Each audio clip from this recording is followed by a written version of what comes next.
तो मादा तोता क्या कर रही है, अंडों को सिह रही है ताकि उन अंडों में से बच्चे निकलें। तो वो नीचे पंख फुलाकर पूरी तरह से अपने पंखों से पूरी गर्माहट उसने पैदा की हुई अंडों के चारों ओर अपने पंख फुलाकर अपने पंख फैलाकर वो बैठी चुपचाप अंडों को गर्माहट प्रदान कर रही है। गाता है शुक जब किरण बसंती छूती अंग पर से छनकर। तो तोता कैसे गाने लगता है, जब किरण बसंती यानी सूर्य की किरणें, बसंती यानी सुनहरी पीले रंग की सूर्य की किरणें छूती अंग पर्ण से छनकर, पत्तों से छू छू कर जब उसके ऊपर आती है, ऊंची डाल पर बैठा है और जब सूर्य उदय होता है तो सूर्य की किरणें पर्ण, पर्ण यानी पत्ते, पत्तों से छनकर उसके ऊपर पड़ती है। तो मादा तोता जो है वो प्रसन्न होकर गाने लगता है, आवाज करने लगता है। किंतु शुकी के गीत उमड़कर रह जाते स्नेह में सनकर। परंतु जो मादा तोता घोंसले के अंदर बैठी अंडों को सेह रही है, उसके भी गीत हैं, परंतु वो बच्चों के प्रति स्नेह, प्रेम, ममता में सनकर, सनकर यानी उनकी ममता के ही स्वर उसके मुंह से निकलते हैं और वो चुपचाप बैठी गुनगुनाती है और बड़े प्यार से, बड़े स्नेह से, बड़ी ममता से अंडों को सेह रही है। और ऊपर तोता जो है वो प्रसन्न होकर सूर्य की किरणों को जब पत्तों में से छन कर आती है, देखकर गाने लगता है। गा तो माता तोता भी रही है, परंतु उसके स्वर जो हैं वो अपने बच्चों के प्रति स्नेह, ममता, प्रेम से भरे हुए। गूंज रहा शुक का स्वर वन में, और जो नर तोता है उसका स्वर तो पूरे आकाश में गूंज रहा है, पूरे वन में गूंज रहा है, पूरे जंगल में गूंज रहा है, सब सुन रहे हैं कि वो गा रहा है।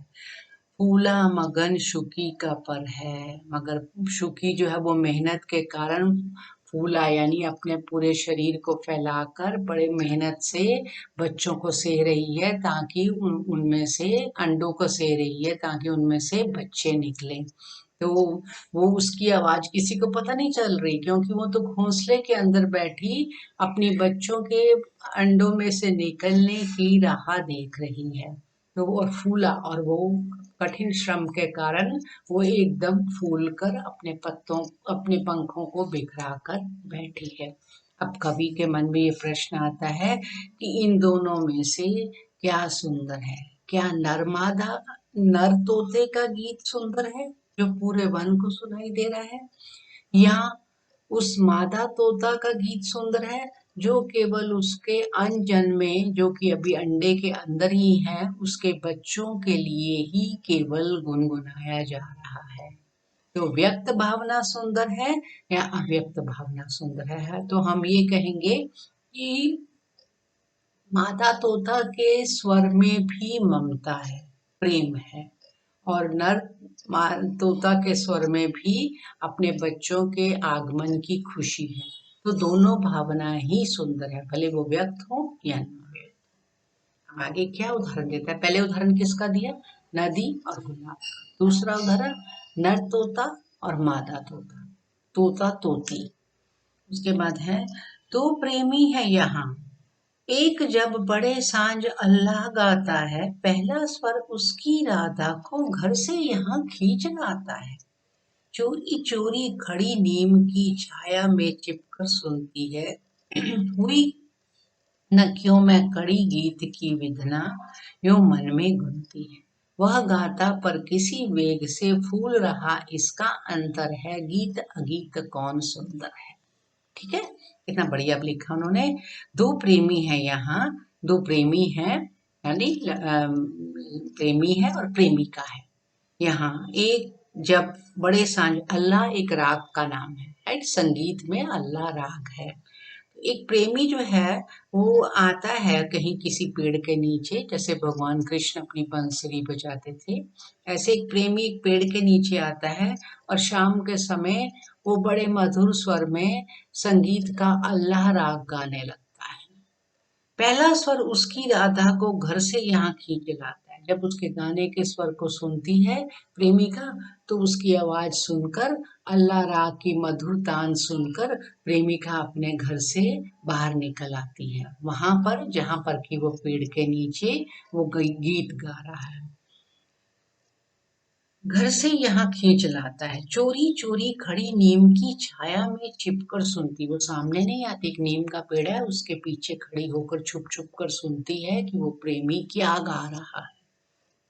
हुई ना क्यों मैं कड़ी गीत की विधना, तो हे विधाता, हे मेरी नियति, मैं भी क्यों इसके गीत की एक पंक्ति नहीं हुई, अर्थात इसने मेरे बारे में क्यों कुछ नहीं किया, अर्थात हे विधाता, काश इस गीत में मेरा भी उल्लेख होता।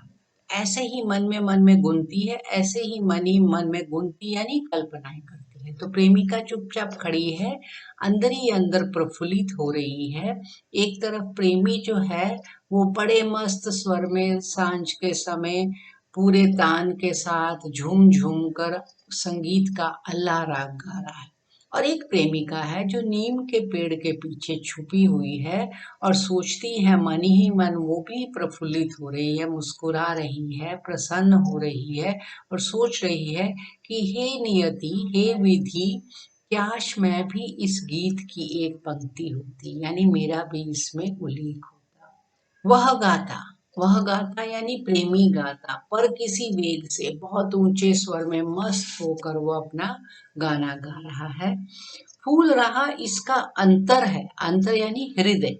वो गीत गा रहा है प्रेमी, और अंदर ही अंदर प्रसन्न कौन हो रही है, प्रफुल्लित कौन हो रही है, और खुश कौन हो रही है, प्रेमिका। और उसका हृदय जो है वो प्रसन्नता से सराबोर हो रहा है, उसका हृदय जो है उसमें प्रसन्नता की उमंगे लहरा रही हैं, और प्रेमी जो है वो गीत गा रहा है। कभी फिर पूछता है, उसके मन में ये प्रश्न आता है कि गीत सुंदर है या अगीत सुंदर है, व्यक्त भावना सुंदर है या अव्यक्त भावना सुंदर है। तो कवि के कहने का क्या अभिप्राय है कि भावना भले व्यक्त की गई हो या ना की गई हो, भावना को भले शब्द दिए गए हों या ना दिए गए हों, तो उनकी जो सही उनका अर्थ है, प्रेम का, ममता का, त्याग का, वो नहीं छुपता। तो कवि ने बड़ी बारीकी से जो है वो पक्षियों की, व्यक्तियों की और निर्जीव वस्तुओं की, जैसे नदी और गुलाब की भावनाओं को यहाँ व्यक्त किया है। तो हमने कौन कौन से उदाहरण देखे? नदी, गुलाब, शुक, शुकी, प्रेमी, प्रेमिका। तो इन दोनों इस उदाहरणों के द्वारा कवि यही कहना चाहता है कि महत्व क्या है प्रेम का, महत्व किसका है त्याग का, महत्व किसका है ममता का, उन भावनाओं का। आपने उसको शब्दों में व्यक्त किया या ना किया, उसका कोई फर्क नहीं पड़ता। वो आपके अंदर की भावना जो है वो उतनी ही, व्यक्त भावना भी उतनी ही सुंदर है जितनी अव्यक्त भावना। ठीक है। तो ये रामधारी सिंह दिनकर जी ने इस कविता में बड़े ही मार्मिक शब्दों में, बड़ी ही बारीकी से, बड़ी सहजता से ये गीत कहा है, जो ये कविता का सार हमें बताया। ठीक है, आशा आपको समझ आया होगा। Thank you very much. और इसके क्वेश्चन आंसर्स पार्ट जो है वो हम बाद में करेंगे। आप पूरी कविता को पहले गाइए, सस्वर सुनिए, अपनी आवाज को सुनो, उसको रिकॉर्ड करो और गाकर समझने की कोशिश करो। फिर मैं आपसे कुछ क्वेश्चन पूछूंगी और आगे के अध्याय में चलेंगे। तो ये आपका एग्जाम के बाद का हुआ नया लेसन। तो ठीक है बच्चों, ध्यान से देखिए, सुनिए और याद जरूर कीजिए। Okay, thank you.